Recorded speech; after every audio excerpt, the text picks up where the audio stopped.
O espelho, esboço de uma teoria da alma humana. 4 ou 5 cavalheiros debatiam várias questões de alta transcendência, sem que a disparidade dos votos trouxesse a menor alteração aos espíritos. A casa ficava no Morro de Santa Teresa. A sala era pequena, alumiada a velas, cuja luz fundia-se misteriosamente com o luar que vinha de fora. Entre a cidade, com as suas agitações e aventuras, e o céu, em que as estrelas pestanejavam, através de uma atmosfera límpida e sossegada, estavam os nossos 4 ou 5 investigadores de coisas metafísicas, resolvendo amigavelmente os mais árduos problemas do universo. Por que 4 ou 5? Rigorosamente eram 4 os que falavam, mas, além deles, havia na sala um quinto personagem, calado, pensando, cochilando, cuja espórtula no debate não passava de um ou outro resmungo de aprovação. Esse homem tinha a mesma idade dos companheiros, entre 40 e 50 anos. Era provinciano, capitalista, inteligente, não sem instrução e, ao que parece, astuto e cáustico.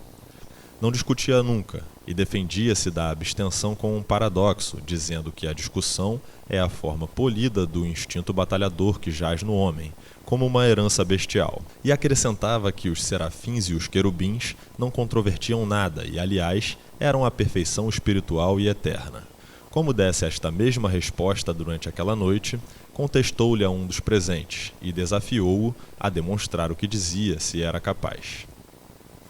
Jacobina, assim se chamava ele, refletiu por um instante e respondeu: "Pensando bem, talvez o senhor tenha razão." Vai senão quando, no meio da noite, sucedeu que este casmurro usou da palavra, e não 2 ou 3 minutos, mas 30 ou 40. A conversa, em seus meandros, veio a cair na natureza da alma, ponto que dividiu radicalmente os 4 amigos. Cada cabeça, cada sentença. Não só o acordo, mas a mesma discussão tornou-se difícil, senão impossível, pela multiplicidade de questões que se deduziam do tronco principal. E um pouco, talvez, pela inconsistência nos pareceres. Um dos argumentadores pediu ao Jacobina alguma opinião, uma conjectura ao menos. "Nem conjectura, nem opinião", redarguiu ele. "Uma ou outra pode dar lugar a dissentimento, e, como sabem, eu não discuto.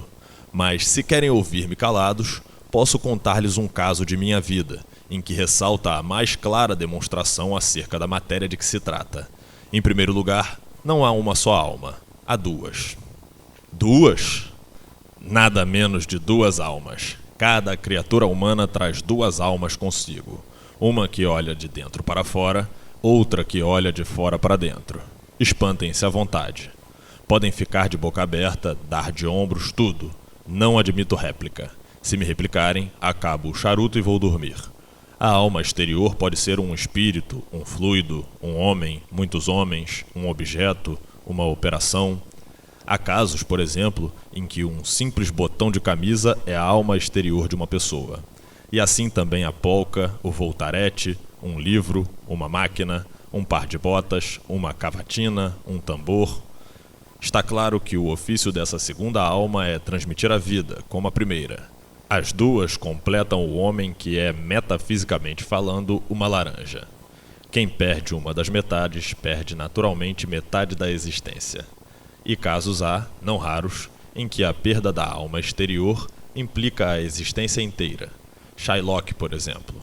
A alma exterior daquele judeu eram os seus ducados. Perdê-los equivalia a morrer. "Nunca mais verei meu ouro", dizia ele a Tubal. "É um punhal que me enterras no coração." Vejam bem esta frase. A perda dos ducados, a alma exterior, era a morte para ele. Agora, é preciso saber que a alma exterior não é sempre a mesma. Não? Não, senhor. Muda de natureza e de estado. Não aludo a certas almas absorventes como a pátria, com a qual disse o Camões que morria, e o poder, que foi a alma exterior de César e de Cromwell. São almas enérgicas e exclusivas, mas há outras, embora enérgicas, de natureza mudável. Há cavalheiros, por exemplo, cuja alma exterior nos primeiros anos foi um chocalho ou um cavalinho de pau, e mais tarde uma provedoria de irmandade, suponhamos. Pela minha parte, Conheço uma senhora, e na verdade gentilíssima, que muda de alma exterior 5 ou 6 vezes por ano. Durante a estação lírica é a ópera. Cessando a estação, a alma exterior substitui-se por outra. Um concerto, um baile, a Rua do Ouvidor, Petrópolis. Perdão, essa senhora quem é? Essa senhora é parenta do diabo e tem o mesmo nome, chama-se Legião. E assim outros muitos casos. Eu mesmo tenho experimentado dessas trocas. Não as relato, porque iria longe. Restrinjo-me ao episódio de que lhes falei. Um episódio dos meus 25 anos. Os 4 companheiros, ansiosos de ouvir o caso prometido, esqueceram a controvérsia. Santa curiosidade, tu não és só a alma da civilização. És também o pomo da concórdia, fruta divina, de outro sabor que não aquele pomo da mitologia. A sala, até pouco ruidosa de física e metafísica, é agora um mar morto.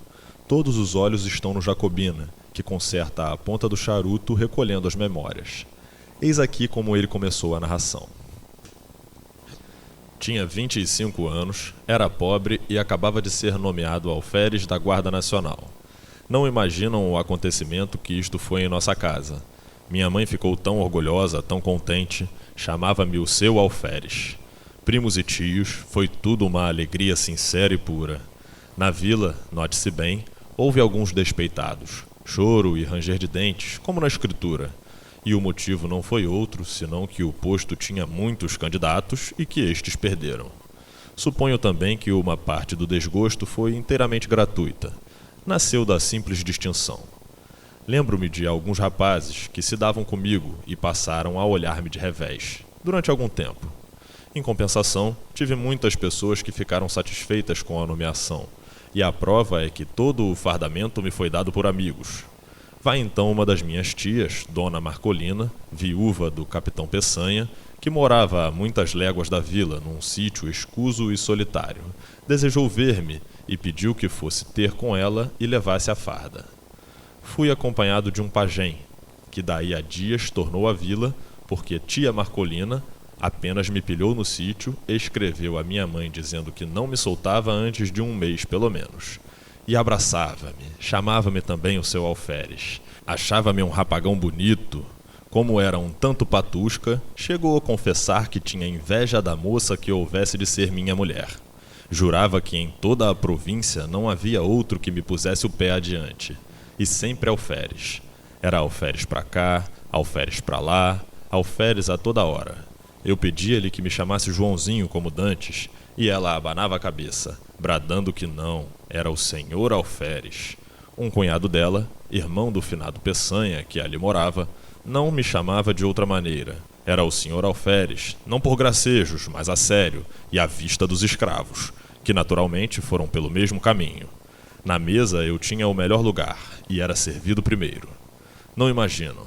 Se lhes disser que o entusiasmo da tia Marcolina chegou ao ponto de mandar pôr no meu quarto um grande espelho, obra rica e magnífica que destoava do resto da casa, cuja mobília era modesta e simples, um espelho que lhe dera a madrinha e que esta herdara da mãe, que o comprara de uma das fidalgas vindas em 1808 com a corte de Dom João VI. Não sei o que havia nisso de verdade. Era a tradição. O espelho estava naturalmente muito velho, mas via-se-lhe ainda o ouro, comido em parte pelo tempo. Uns delfins esculpidos nos ângulos superiores da moldura, uns enfeites de madrepérola e outros caprichos do artista. Tudo velho, mas bom. Espelho grande? Grande. E foi, como digo, uma enorme fineza, porque o espelho estava na sala. Era a melhor peça da casa. Não houve forças que a demovessem do propósito. Respondia que não fazia falta, que era só por algumas semanas. E finalmente que o senhor alferes merecia muito mais. O certo é que todas as coisas, carinhos, atenções, obséquios, fizeram em mim uma transformação, que o natural sentimento da mocidade ajudou e completou. Imaginam, creio eu. Não. O alferes havia eliminado o homem. Durante alguns dias as duas naturezas equilibraram-se, mas não tardou que a primeira cedesse à outra. Ficou-me uma parte mínima da humanidade. Aconteceu então que a alma exterior, que era dantes o sol, o ar, o campo, Os olhos das moças mudou de natureza e passou a ser a cortesia e os rapapés da casa. Tudo o que me falava do posto, nada do que me falava do homem. A única parte do cidadão que ficou comigo foi aquela que entendia com o exercício da patente. A outra dispersou-se no ar e no passado. Custa-lhes acreditar, não? Custa-me até entender. Vai entender. Os fatos explicarão melhor os sentimentos. Os fatos são tudo. A melhor definição do amor não vale um beijo de moça namorada. E se bem me lembro, um filósofo antigo demonstrou o movimento andando. Vamos aos fatos. Vamos ver como, ao tempo em que a consciência do homem se obliterava, a do alferes tornava-se viva e intensa. As dores humanas, as alegrias humanas, se eram só isso, mal obtinham de mim uma compaixão apática ou um sorriso de favor. No fim de 3 semanas, era outro, totalmente outro. Era exclusivamente alferes. Ora, um dia recebeu tia Marcolina uma grave notícia. Uma de suas filhas, casada com um lavrador residente dali a 5 léguas, estava mal e à morte. Adeus, sobrinho, adeus, alferes. Era mãe extremosa, armou logo uma viagem, pediu ao cunhado que fosse com ela e a mim que tomasse conta do sítio. Creio que, se não fosse a aflição, disporia o contrário, deixaria o cunhado e iria comigo. Mas o certo é que fiquei só, com os poucos escravos da casa. Confesso-lhes que desde logo senti uma grande opressão. Alguma coisa semelhante ao efeito de 4 paredes de um cárcere, subitamente levantadas em torno de mim. Era a alma exterior que se reduzia. Estava agora limitada a alguns espíritos boçais. O alferes continuava a dominar em mim, embora a vida fosse menos intensa e a consciência mais débil. Os escravos punham uma nota de humildade nas suas cortesias, que de certa maneira compensava a afeição dos parentes e a intimidade doméstica interrompida. Notei mesmo naquela noite que eles redobravam de respeito, de alegria, de protestos. Nhô alferes de minuto a minuto. Nhô alferes é moço muito bonito, Nhô alferes há de ser coronel, Nhô alferes há de casar com moça bonita, filha de general. Um concerto de louvores e profecias que me deixou estático. Ah, pérfidos! Mal podia eu suspeitar a intenção secreta dos malvados. Matá-lo? Antes assim fosse. Coisa pior? Ouçam-me. Na manhã seguinte achei-me só. Os velhacos, seduzidos por outros ou de movimento próprio, tinham resolvido fugir durante a noite. E assim fizeram. Achei-me só, sem mais ninguém, entre 4 paredes, diante do terreiro deserto e da roça abandonada. Nenhum fôlego humano. Corri a casa toda, a senzala, tudo, nada, ninguém, um molequinho que fosse. Os galos e galinhas tão somente, um par de mulas que filosofavam a vida, sacudindo as moscas e 3 bois. Os mesmos cães foram levados pelos escravos. Nenhum ente humano. Parece-lhes que isso era melhor do que ter morrido? Era pior. Não por medo. Juro-lhes que não tinha medo. Era um pouco atrevidinho, tanto que não senti nada durante as primeiras horas. Fiquei triste por causa do dano causado à tia Marcolina. Fiquei também um pouco perplexo, não sabendo se devia ir ter com ela para lhes dar a triste notícia ou ficar tomando conta da casa. Adotei o segundo alvitre, para não desamparar a casa e porque, se minha prima enferma estava mal, eu ia somente aumentar a dor da mãe, sem remédio nenhum. Finalmente, esperei que o irmão do tio Peçanha voltasse naquele dia ou no outro, visto que tinha saído havia 36 horas. Mas a manhã passou sem vestígio dele, e à tarde comecei a sentir uma sensação como de pessoa que houvesse perdido toda a ação nervosa e não tivesse consciência da ação muscular. O irmão do tio Peçanha não voltou neste dia, nem no outro, nem em toda aquela semana. Minha solidão tomou proporções enormes. Nunca os dias foram mais compridos, nunca o sol abrasou a terra com uma obstinação mais cansativa. As horas batiam de século a século, no velho relógio da sala, cuja pêndula tic-tac, tic-tac, feria minha alma interior, como um piparote contínuo da eternidade. Quando, muitos anos depois, li uma poesia americana, creio que Longfellow, e topei com este famoso estribilho, Never, forever, forever, never, Confesso-lhes que tive um calafrio. Recordei-me daqueles dias medonhos. Era justamente assim que o fazia o relógio da tia Marcolina. Never, forever, forever, never. Não eram golpes de pêndula, era um diálogo do abismo, um cochicho do nada. E então de noite, não que a noite fosse mais silenciosa. O silêncio era o mesmo que de dia, mas a noite era a sombra, era a solidão ainda mais estreita ou mais larga. Tic, tac, tic, tac. Ninguém nas salas, na varanda, nos corredores, no terreiro, ninguém em parte nenhuma. Riem-se! Sim, parece que tinha um pouco de medo. Fora bom que eu pudesse ter medo. Viveria. Mas o característico daquela situação é que eu nem sequer podia ter medo. Isso é, o medo vulgarmente entendido. Tinha uma sensação inexplicável. Era como um defunto andando, um sonâmbulo. Dormindo era outra coisa. O sono me dava alívio, não pela razão comum de ser irmão da morte, mas por outra. Acho que posso explicar assim esse fenômeno. O sono, eliminando a necessidade de uma alma exterior, deixava atuar a alma interior. Nos sonhos fardava-me orgulhosamente no meio da família e dos amigos que me elogiavam o garbo, que me chamavam alferes. Vinha um amigo de nossa casa e prometia-me o posto de tenente, outro de capitão ou major, e tudo isso fazia-me viver. Mas quando acordava, dia claro, esvaía-se com o sono a consciência de meu ser novo e único, porque a alma interior perdia a ação exclusiva e ficava dependente da outra, que teimava em não tornar. Não tornava.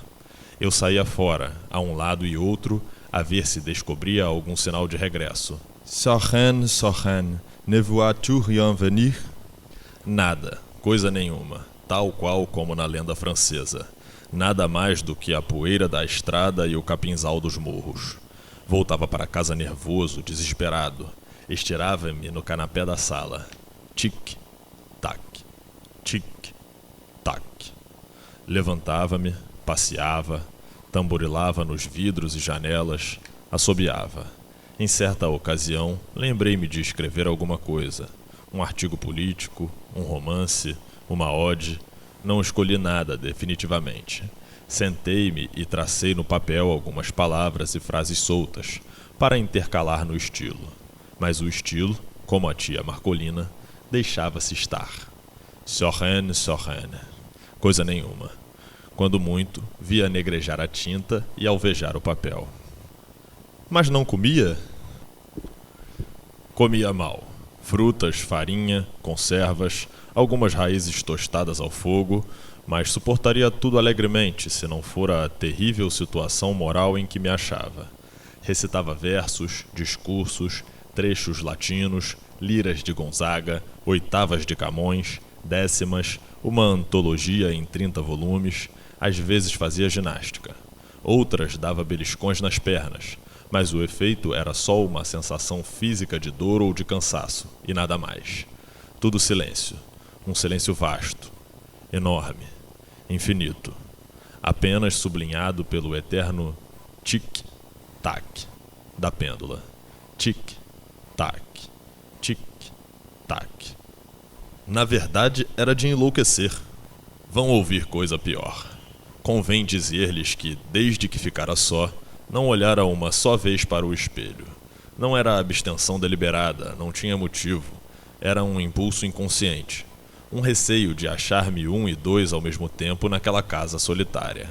E se tal explicação é verdadeira, nada prova melhor a condição humana, porque no fim de 8 dias, deu-me na veneta olhar para o espelho com o fim justamente de achar-me dois. Olhei e recuei. O próprio vidro parecia conjurado com o resto do universo. Não me estampou a figura nítida e inteira, mas vaga, esfumada, difusa, sombra de sombra. A realidade das leis físicas não permite negar que o espelho reproduziu-me textualmente, com os mesmos contornos e feições. Assim devia ter sido. Mas tal não foi minha sensação. Então tive medo. Atribuí o fenômeno à excitação nervosa em que andava. Receei ficar mais tempo e enlouquecer. Vou-me embora, disse comigo, e levantei o braço com o gesto de mau humor e ao mesmo tempo de decisão, olhando para o vidro. O gesto lá estava, mas disperso, esgaçado, mutilado.